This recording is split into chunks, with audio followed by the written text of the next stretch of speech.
Hello friends, मैं doctor स्मृति आपका अपने यूट्यूब चैनल टेक्नो आर्ट में एडीजी में स्वागत करती हूँ।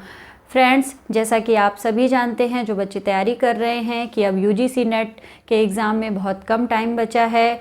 एज अ स्टूडेंट जो लोग एग्ज़ाम देने वाले हैं उनमें थोड़ी सी नर्वसनेस और कन्फ्यूज़न रहता है। मैं अपने एक्सपीरियंस से बताऊँ, मुझे भी इस टाइप से लास्ट में थोड़ा कन्फ्यूज़न रहता था, बट मैं ऑलरेडी 3 टाइम नेट क्वालिफाई करी हूँ। फ्रेंड्स, इस समय आपको सबसे ज़्यादा लास्ट में ज़रूरत होती है एक सही स्ट्रेटजी की, सो दैट कि आप अपनी एनर्जी और अपने टाइम को ज़्यादा से ज़्यादा सही तरीके से यूज़ कर सके। आप लोग की हेल्प करने के लिए मैंने एक सीरीज़ शुरू करी है जिसमें कि मैं केवल एडवर्टीज़मेंट से ही रिलेटेड क्वेश्चन कराऊंगी। ये 20 क्वेश्चन रहेंगे हर एक पेपर में, और ये सारे क्वेश्चन पिछले सालों में जितने भी मतलब पेपर होते थे यूजीसी नेट के होते हैं उनमें से ही पूछे गए हैं। मुझे बहुत सारी रिक्वेस्ट आई थी, सो मैंने इन क्वेश्चंस को अलग अलग ईयर के क्वेश्चन को एक में ही कंपाइल करके 20 क्वेश्चन का एक सेट बनाया है। अब ये पहला पार्ट मेरा है, इसमें मैं 20 क्वेश्चन आपको सॉल्व कराऊंगी। ये सारे क्वेश्चन पहले पूछे गए हैं और इससे आपको हेल्प मिलेगी। जो बच्चे पहली बार एग्ज़ाम दे रहे हैं उनको सबसे ज़्यादा हेल्प मिलेगी, उनको आइडिया लगेगा कि कैसे पेपर में क्वेश्चन एडवर्टीजमेंट के आते हैं। और जो बच्चे हैं उनके लिए भी ये एक प्रैक्टिस होगा। तो अब ज़्यादा टाइम नहीं लेते हैं, हम अपना वीडियो स्टार्ट करते हैं। तो फ्रेंड्स, फर्स्ट क्वेश्चन है हमारा, N advertisement spread on 2 pages of magazine is. एक मैगजीन के 2 पेजों में फैला हुआ विज्ञापन क्या कहलाता है? पहला है सेंटर स्प्रेड, सेकंड है डबल पेज स्प्रेड, थर्ड है फुल पेज और फोर्थ है सेंटर पेज। तो इसका राइट आंसर होगा डबल पेज स्प्रेड। ये देखिए मैंने एग्जाम्पल भी लगा दिया है डबल पेज स्प्रेड का। जैसे डबल पेज, जब एक मैगजीन में अगर दोनों तरफ कोई भी ऐड होता है तो उसको हम बोलते हैं डबल पेज स्प्रेड। ठीक है, तो इसका राइट आंसर है डबल पेज स्प्रेड। ये कई बार पहले पूछा गया है, अलग अलग ईयर में क्वेश्चंस आए हुए हैं। मैंने इसीलिए इन सारे क्वेश्चंस को एक जगह लाने की कोशिश करी है, जिससे कि आपको एक साथ पढ़ने में थोड़ा अच्छा रहता है। क्योंकि मैं एडवर्टीजमेंट के क्वेश्चंस हमेशा रिपीट भी होते हैं और कुछ क्वेश्चन इन्हीं जो क्वेश्चन आए हुए होते हैं इनके ही आसपास के ही क्वेश्चन कई बार पूछ लिए जाते हैं। तो जब आप एक कोई क्वेश्चन पिछले साल के पढ़िए, जैसे ये पिछले साल का क्वेश्चन पेपर है, मतलब जैसे पिछले जितने भी सालों में अभी पेपर हुए हैं उसमें 2004 से लेके मैंने निकाले हैं, अलग अलग ईयर के क्वेश्चन निकाल के फिर एक जगह इस पे रख के मैंने बनाया है। और आपके लिए ये आसानी रहेगी कि आप एक ही जगह पढ़ पाओगे सारे क्वेश्चन। तो ये सेट नंबर 1 है, इसी में हमारा ये क्वेश्चन था। ठीक है, नेक्स्ट क्वेश्चन की तरफ चलते हैं। हमारा नेक्स्ट क्वेश्चन है, an executive in an advertising agency who is a link between client and advertising agency. English में हिंदी में दोनों में कोशिश करी है मैंने लिखने की। जिनको इंग्लिश में समझना है वो इंग्लिश में समझ सकते हैं, और अगर इंग्लिश में प्रॉब्लम हो रही है तो आप हिंदी में भी इसको पढ़ सकते हैं। एक प्रशासक एडवर्टाइजिंग एजेंसी का जो क्लाइंट और एजेंसी के बीच कड़ी का काम करता है उसको क्या कहते हैं हम? मार्केटिंग एग्जीक्यूटिव कहते हैं कि चीफ एग्जीक्यूटिव, अकाउंट एग्जीक्यूटिव या पब्लिक रिलेशन ऑफिसर। तो जो व्यक्ति एक एडवर्टाइजिंग एजेंसी और क्लाइंट दोनों के बीच में दोनों के बीच में एक काम करता है उसको हम बोलते हैं अकाउंट एग्जीक्यूटिव। थर्ड क्वेश्चन की तरफ बढ़ते हैं। थर्ड क्वेश्चन है हमारा, lower case types extended above the mean line is.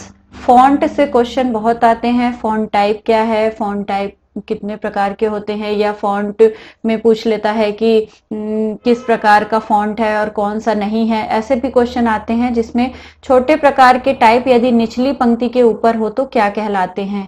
ये देखिए, ये पूछा गया है कि अगर मतलब छोटे प्रकार का जो टाइप है और वो निचली पंक्ति के ऊपर हो, मतलब जो मिडिल लाइन होती है उसके अगर ऊपर हो तो उस भाग को क्या कहते हैं। इसके अलग अलग नेम होते हैं। तो ये देखिए मैंने एग्जाम्पल के लिए यहाँ लगा भी रखा है। जैसे ये लिखा हुआ है ना, AG KGHFY। तो इसमें जितना ये रेड है पार्ट, जो ये मिडिल वाली लाइन के ये ऊपर गया हुआ है, तो इसी की बात पूछी गई है कि ये जो लाइन होती है निचली पंक्ति के ऊपर हो तो उसको क्या बोलते हैं। तो that is called ascent, means अधिरोही। इंग्लिश में बोलते हैं एसेंट और हिंदी में बोलते हैं अधिरोही। हिंदी में कई बार नाम इसके उतने क्लियर नहीं होते हैं चीजों के, बट इंग्लिश में आपको ज्यादा क्लियर हो जाता है। तो इसका राइट आंसर है अधिरोही यानी एसेंट। नेक्स्ट है हमारा 4th नंबर का क्वेश्चन है, all of the following types of the outdoor advertising except. मतलब पूछ रहा है कि इनमें से कौन सा ऐसा विज्ञापन है जो आउटडोर, मतलब आउटडोर मीन्स जो बाहर लगाए जाते हैं, उनमें नहीं आता है। पोस्टर आता है, पेंटेड वॉल एडवर्टाइजिंग यानी भित्ति चित्र वो भी होती है जो हमारी outdoor advertising, gate fold layout and hoardings, hoardings भी होती है। तो ये तो आंसर से ही समझ में आ रहा है, बट गेट फोल्ड लेआउट होता क्या है वो मैंने आपको यहाँ दिखा दिया है कि जो ये ऐसा पेपर का कई बार आपने देखा होगा पेम्पलेट जैसा होता है और दोनों साइड से फोल्ड होता है, तो उसको बोलते हैं हम गेट फोल्ड लेआउट। तो आप इस टाइप के क्वेश्चन इसके आसपास के भी आप देखते रहिएगा कि आउटडोर एडवर्टीजमेंट कौन से होते हैं या इंडोर एडवर्टीजमेंट में किस टाइप के आते हैं। तो यहाँ पे ये क्वेश्चन भी पहले आया हुआ है, मैंने ईयर एक्चुअली नहीं लिखा है, बट ये सारे क्वेश्चन पहले नेट में पूछे जा चुके हैं। नेक्स्ट 5th नंबर की बात करते हैं। 5th नंबर का क्वेश्चन है, television advertising rates very according. Means जो हम ऐड आते हैं टेलीविजन में, टीवी में जो भी ऐड आते हैं, उनकी दरों में मतलब उन जो दर होती है मींस उनके रेट्स होते हैं वो हाई, मींस किस तरीके की, मतलब कैसे उसका डिवाइडेशन होता है कि वो अधिक होते हैं। टीवी विज्ञापन की दरों में भिन्नता क्यों होती है, उसका कारण क्या होता है। तो फर्स्ट है पर्टिकुलर टाइम स्लॉट, ये सबसे ज्यादा इंपॉर्टेंट है क्योंकि एक पर्टिकुलर टाइम स्लॉट जिसे प्राइम टाइम भी बोलते हैं उस पे आता है तो उसकी वैल्यू बढ़ जाती है। सेकंड की बात करते हैं प्रोग्राम बीइंग ब्रॉडकास्ट। अगर कोई प्रोग्राम बहुत मतलब बड़े रेंज में या बहुत उसमें प्रसारित हो रहा है तो उसमें भी उसकी वैल्यू बढ़ जाती है। थर्ड नंबर की बात करते हैं the length of time purchase, समय सीमा भी होती है, टाइम के अकॉर्डिंग भी उसका एड का रेट हाई होता है। तो इसमें राइट आंसर हो जाएगा all of the above. 6 number की बात करते हैं, आप 6 क्वेश्चन की बात करेंगे। तो 6 नंबर का क्वेश्चन है फॉन्ट इज। देखिए फॉन्ट के बारे में पूछा गया है। फॉन्ट के क्वेश्चन बहुत आते हैं, घुमा के भी आते हैं, फॉन्ट किसे कहते हैं या टाइप फेस कौन कौन से होते हैं। इसमें ये क्वेश्चन पूछा गया है कि फॉन्ट क्या है। Assortment of types with many different sizes, means अक्षरों के विभिन्न भेद और माप। सेकेंड नंबर है फेस विद ग्रेटर लिजिबिलिटी, मतलब कोई ऐसा वर्ड या फेस टाइप फेस जो बहुत अच्छे या बहुत आसानी से अधिक पठनी, मतलब अच्छे से हम पढ़ सकते हैं। थर्ड नंबर है assortment of types of one size and face, मतलब एक ही आकार के प्रकारों का वर्गीकरण। और फोर्थ है फेस विद डेकोरेशन, मीन्स अलंकृत फेस।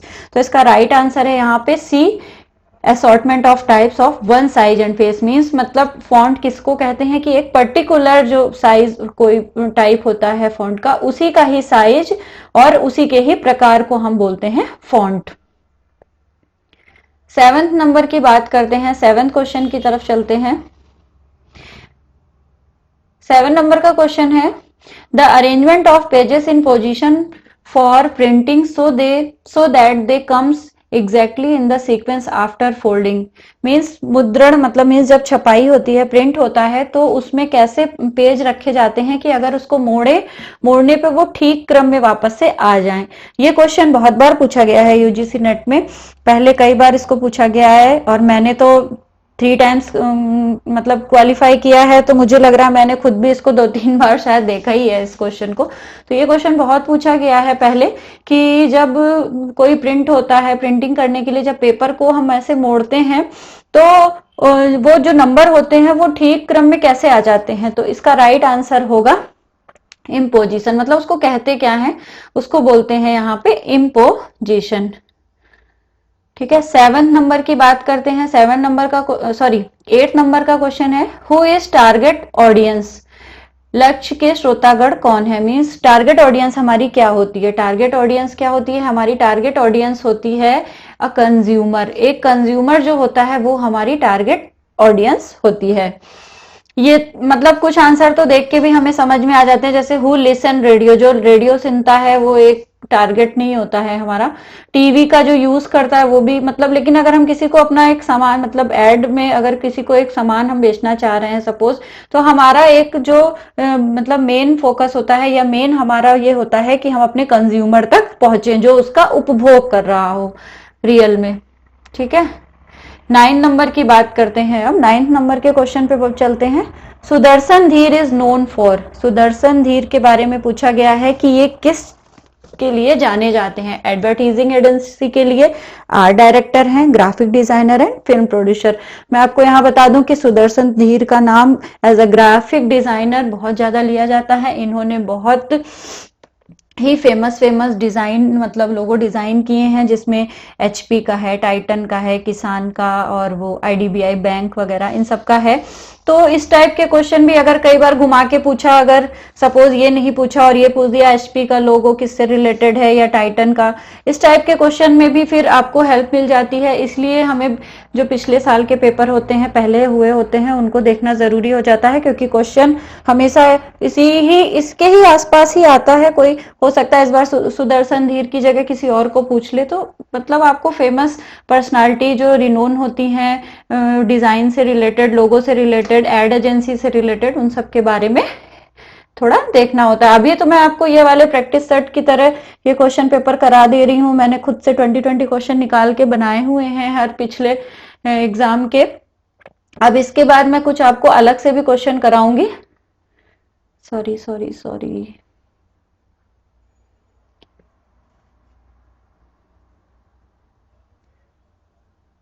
सॉरी।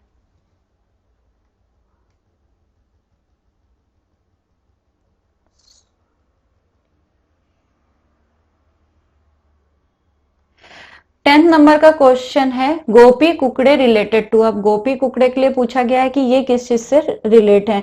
एडवर्टाइजिंग इंडस्ट्री से, एड पर्सनालिटी, ग्राफिक डिजाइनर और फिल्म प्रोड्यूसर। तो इसका राइट आंसर होगा एडवर्टाइजिंग इंडस्ट्री। ये एडवर्टाइजिंग इंडस्ट्री से इनका रिलेशन है। और इनकी एक दो चीजें हैं इंपॉर्टेंट इनके लिए भी, कि जो मुंबई में कैग है उसके ये प्रेसिडेंट भी रहे हैं। इनका एक स्टूडियो है जिसका नाम है यूजलेस सेरेमिक्स।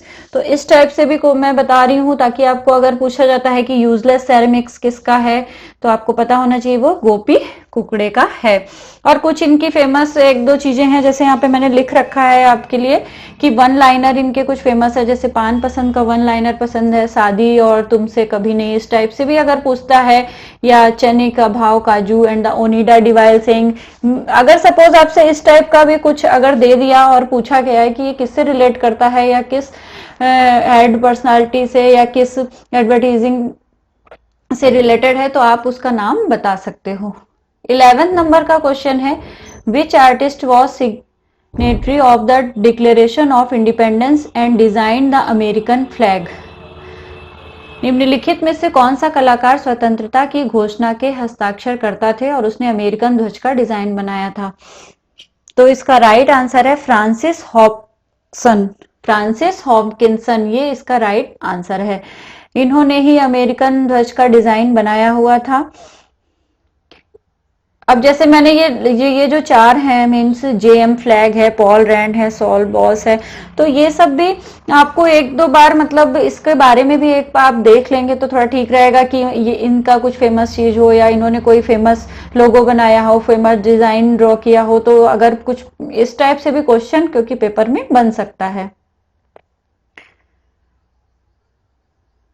12th नंबर की बात करते हैं। 12th नंबर का क्वेश्चन है advertising built around impulse purchase utilizing display at the place where payment is made. मतलब जहां से हम सामान लेते हैं मीन्स भुगतान स्थल पर ही, जब जो ऐसा प्लेस होता है जहां से हम सामान लेते हैं वहां पे ही जो प्रदर्शन के उपयोग से, और मतलब कि हमें मतलब जब हम कहीं मॉल वगैरह में भी जाते हैं कई बार, या ऐसे कहीं हमें सामान खरीदते हैं और वहां पे ही प्रदर्शन के उपयोग से मतलब जो वहां पे ऐड किया जाता है, ऐड दिखाया जाता है, तो खरीद पर मतलब मीन्स प्रेरक खरीद पर बना हुआ विज्ञापन क्या कहलाता है। तो दैट इज कॉल्ड क्रय बिंदु, मीन्स इंग्लिश में बोलते हैं पॉइंट ऑफ परचेज। अगर सपोज यहाँ क्रय बिंदु ना भी लिखा और हिंदी में भी कई बार इसको पूछ लिया जाता है पॉइंट ऑफ परचेज, तो इसका राइट आंसर यही होगा कि पॉइंट ऑफ परचेज कहते हैं।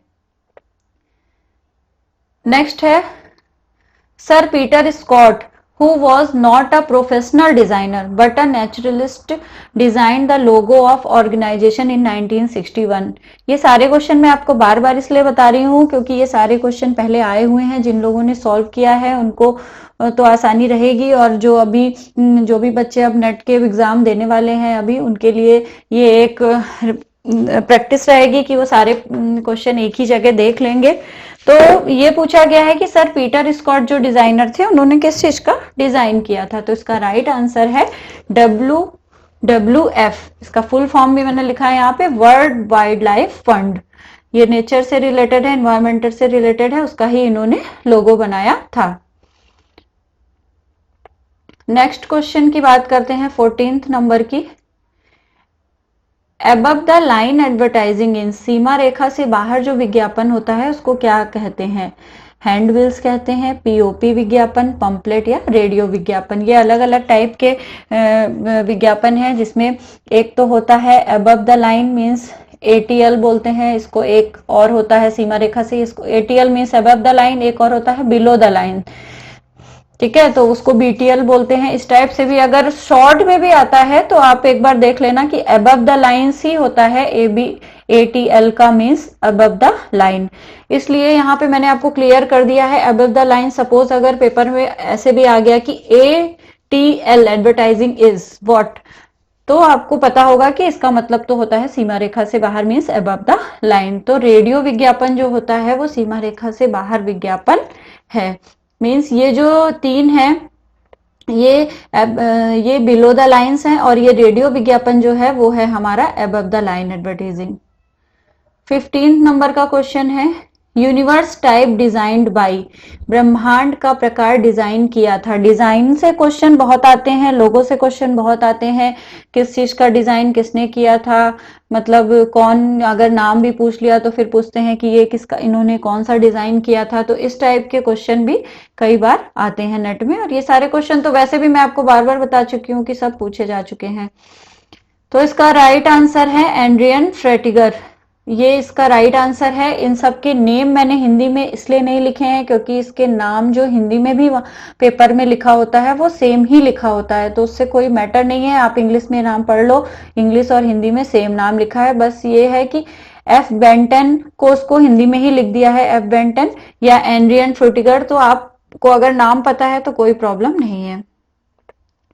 नेक्स्ट क्वेश्चन जो बहुत इंपॉर्टेंट है और ये बहुत बार पूछा गया है, ये आई थिंक 2 से 4 बार ऑलरेडी पूछा जा चुका है कि सीसी माप की इकाई है, या कई बार इसको उल्टा भी पूछा गया है कि समाचार पत्र विज्ञापन की इकाई की माप की इकाई किसमें मापी जाती है। तो इस टाइप से भी आता है। तो पहला तो यही है आंतरिक विज्ञापन, रेडियो विज्ञापन, बाह्य विज्ञापन या समाचार पत्र विज्ञापन। तो इसका राइट आंसर होगा हमारा समाचार मीन्स न्यूज़पेपर एड। ठीक है, 17 नंबर की बात करते हैं। निम्न में से कौन सा sans serif के प्रकार का है? टाइप्स बहुत पूछे जाते हैं, हमेशा ये आता है क्वेश्चन, इससे भी घुमा के आता है। बोर्डोनी, बास्करविले, एवेंटग्रेड एंड बुकमैन, ये कई बार पूछते हैं। सेरिफ और सैन सेरिफ के बारे में कई बार पूछते हैं कि सेरिफ टाइप में कौन कौन सा आता है या सैन सेरिफ टाइप में कौन सा आता है। तो इसमें यहाँ पे पूछा गया है कि कौन सा सैन सेरिफ के प्रकार का है, तो इसका राइट आंसर है एवेंटग्रेड। इसको हर्ब ल्यूलियन एंड टॉम कर्नेस ने इसका डिजाइन किया था। ठीक है, 18th नंबर का क्वेश्चन है which advertisement agency is owned by Reliance, Reliance के स्वामित्व वाली विज्ञापन एजेंसी कौन सी है? FCB उल्का, लोबलिंटास, इकोनॉमिक टाइम्स एंड मुद्रा कम्युनिकेशन। तो इसका राइट आंसर है मुद्रा कम्युनिकेशन, और इसका 1980 में ये स्थापित हुई थी। ठीक है, 19 नंबर का क्वेश्चन है निम्नलिखित में से कौन सा वह विज्ञापन कार्य का रूप नहीं है? विज्ञापन बाहरी कार का होना चाहिए। Which one of these is not a form of outdoor advertising? Billboard, bus shelter, dangler and kiosk. Billboard होता है मतलब आउटडोर एडवर्टीजमेंट है। बस शेल्टर भी है, जो बसों में बहुत बड़े बड़े से आपने देखा होगा लगे रहते हैं कई बार ऐड के लिए। नेक्स्ट है डेंगलर एंड कियोस्क। कियोस्क भी होगा। डेंगलर मैं आपको बता दूं, आप डेंगलर इसमें आउटडोर विज्ञापन का नहीं होता है, क्योंकि डेंगलर जैसे एक छोटा सा हैंग होता है, हैंग टाइप का, जैसे आपने देखा होगा मॉल वगैरह में भी कई बार जैसे छोटे छोटे लगे रहते हैं सेल के लिए, या आप कोई सामान खरीदते हो उसके नीचे ही टैग जैसा बड़ा सा लगा रहता है, बट वो डेंगलर कहलाता है और वो आउटडोर एडवर्टीजमेंट नहीं होता है, क्योंकि वो तो एक तरीके से किसी भी चीज के ऊपर ही लगा हुआ टैग टाइप का ही मान लिया जाता है, बट वो आउटडोर एडवर्टीजमेंट नहीं है। ठीक है। 20 नंबर का क्वेश्चन है, लास्ट क्वेश्चन है हमारा। कंपनी का लोगो होता है, companies logo is corporate image, corporate identity, brand recognization and brand image. तो इसका राइट आंसर है कॉर्पोरेट आइडेंटिटी। कंपनी का लोगो, ये भी क्वेश्चन कई बार पूछा गया है, ये रिपीटेड क्वेश्चन है, मैं इसलिए 2-3 बार आपको कई बार बता चुकी हूँ। उसमें से जो कई क्वेश्चन है वो मैंने ऑलरेडी देखे थे कि अलग अलग ईयर में भी पूछे गए हैं। तो राइट आंसर है कंपनी का लोगो होता है कॉर्पोरेट आइडेंटिटी। ठीक है। तो फ्रेंड्स, मैंने यहाँ आपको आज 20 क्वेश्चन कराए हैं। मैं अब नेक्स्ट में फिर से एक पार्ट में 20 क्वेश्चन आपको कराऊंगी। आपके लिए मैंने बस ये एक बेनिफिट रखा है कि आप एक ही जगह एक रिवीजन टाइप का आपका हो जाएगा। सारे क्वेश्चन बहुत इंपॉर्टेंट है, कोई भी क्वेश्चन रिपीट हो सकता है, इसकी कोई गारंटी नहीं है कि होगा कि नहीं होगा, बट हाँ मे भी पॉसिबिलिटी होती है। इधर लास्ट कई बार से मैंने देखा है कि एडवर्टीजमेंट के क्वेश्चन बहुत ज्यादा मतलब आते तो हैं ही, शुरू से आते हैं, ऐसा नहीं कहूंगी कि नहीं आते हैं, बट क्वेश्चन एक्चुअली एडवर्टीजमेंट के जो होते हैं वो थोड़ा सा मतलब एक तरीके से डीप भी हो जाता है कई बार, क्योंकि एडवर्टीजमेंट से रिलेटेड बहुत सारे क्वेश्चन हम लोग ऐसे बुक्स में कहीं ऐसे मिलता नहीं है कि कोई उसकी बुक है और सारे उसके क्वेश्चन हैं। बाकी सारी चीजें शैलियां वगैरह या कुछ इज्म वगैरह तो हमें सब आर्टिस्ट के बारे में ये सारी चीजें मिल जाती हैं, बट एडवर्टीजमेंट से रिलेटेड कोई ऐसी बुक हमें एग्जैक्टली नहीं मिलती है कि उसी से ही पूछा जाएगा, ऐसा कुछ नहीं है। तो आपको पिछले साल के पेपर से ज्यादा आपको देखना है, और इन क्वेश्चंस के ऐसा नहीं है कि पर्टिकुलर यही क्वेश्चन आए, मे बी इन क्वेश्चन के आसपास का भी कुछ पूछा जा सकता है, क्योंकि मैं अपने एक्सपीरियंस से बताऊं, जब मैं तैयारी करती थी तो मैं जब पिछले साल के पेपर जितने होते थे उसके आसपास का भी बहुत ज्यादा पढ़ लेना चाहिए, क्योंकि उससे आपको हेल्प मिलती है। मे बी उससे ही रिलेट करके कोई अगर क्वेश्चन पूछ लिया तो आपका नंबर फिक्स हो जाता है। तो फ्रेंड्स, मैं आप सबको अब ऑल द बेस्ट तो कहूंगी ही, और अब नेक्स्ट वीडियो में मैं 20 क्वेश्चन फिर और आपको कराऊंगी, जिससे आपकी और तैयारी अच्छी रहेगी।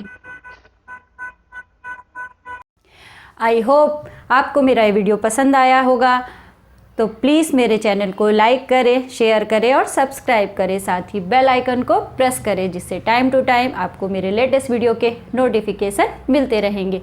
मिलते हैं अपने नेक्स्ट वीडियो में, तब तक के लिए बाय बाय।